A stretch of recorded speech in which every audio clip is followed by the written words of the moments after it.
Praise the lord. హల్లెలూయా. బాగున్నారా? ప్రభు అయిన యేసుక్రీస్తు నామమున పేరిట మీ అందరికీ శుభోదయం. పిల్లారా, ఈ 10వ తేదీ 4వ నెల 26వ సంవత్సరంలో అందిన ఆహారంలో తీరుగా ఆ దేవదేవుని అమూల్యమైన వాక్కులు వినడానికి ప్రభువారు మనకిచ్చిన గొప్ప ఆశీర్వాదకరమైన సమయమును బట్టి దినమును బట్టి ఆ ప్రభువుకు స్తుతి స్తోత్రములు చెల్లిస్తూ ఉన్నాను. ఎలా ఉన్నారు? ఉదయాన్నే లేస్తున్నారా? ప్రార్థన చేస్తున్నారా? ఓ అర్ధగంట సేపు గంట సేపు అయినా ప్రభు సన్నిధిలో ప్రార్థించే అనుభవానికి వచ్చారనుకుంటాను. బైబిల్ చదువుతున్నారా? 1 లేక 2 అధ్యాయాలైనా కనీసం. నేనైతే గర్వంగా ఒక మాట చెప్తాను, నా సంఘంలో స్త్రీలు ఈ టయానికి లేచి లింక్ ప్రార్థన చేస్తూ ఉంటారు. జూమ్ యాప్లో 4 గంటల కల్లా లేచి 6 గంటల వరకు ప్రతిదినం దేవునికి స్తోత్రం. ఒక దైవజనుడిగా నేను వారిని బట్టి చాలా గర్వపడుతున్నాను. నా దేవదేవునికి స్తుతులు స్తోత్రములు చెల్లిస్తూ ఉన్నాను. ఆ బిడ్డలను దేవుడు మరి ఎక్కువగా ఆశీర్వదించి ఆ ప్రార్థన ఆగిపోక నిత్యము నిరంతరము కొనసాగే కృప నా ప్రియుడైన యేసయ్య ఆ బిడ్డలందరికీ దయచేయును గాక. హల్లెలూయా.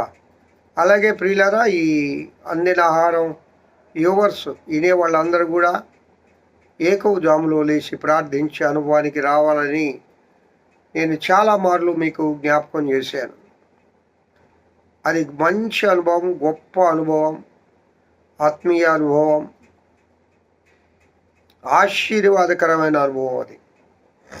హల్లెలూయా.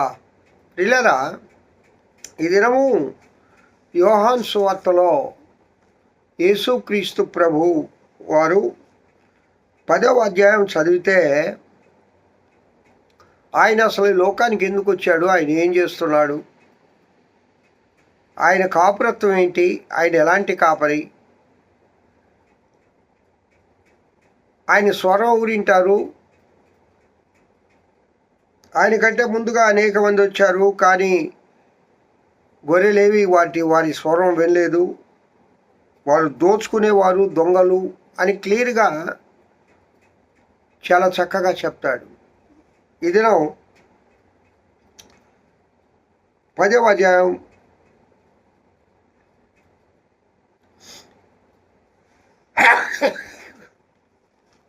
11వ వచనం ఒకసారి చూద్దామా?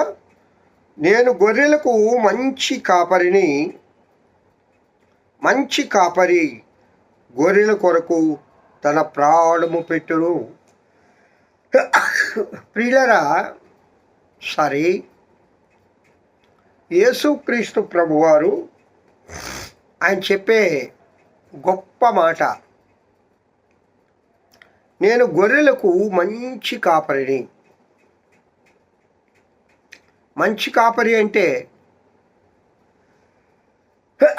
తన గొర్రెల కోసము తన ప్రాణం పెట్టేవాడు. కాబట్టి యేసయ్య మన కోసం ఆయన ప్రాణం పెట్టారు. మనకు మంచి కాపరి. ఆయన కాపురత్వం కింద మనము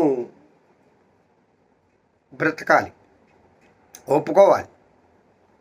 నిరంతరము ఆయన గొర్రెలుగా బ్రతకాలి, ఆయన దొడ్డిలో ఉండాలి, ఆయన పిలుపు వినాలి. ఆయన స్వరం మనకు తెలుసు. నువ్వు ఆయన గొర్రెవైతే ఆయన స్వరం నీకు తెలియాలి, కాపరి స్వరం నీకు తెలియాలి. కావున ఆ దేవదేవుని కృపాక్షేమను బట్టి ఆయన స్వరం వింటూ ఆయన గొర్రెగా ఆయన దొడ్డిలో మనం బ్రతుకుదుముగాక. ఆమేన్. దేవుడి వాక్యం దీవించుగాక. Praise the lord. మహోన్నతుడా స్తోత్రం. వాక్యం వింటున్న బిడ్డలందరినీ దీవించి ఆశీర్వదించమని యేసు నామమున పేరిట వేడుకొంచున్నాను తండ్రి. ఆమేన్. Praise the lord.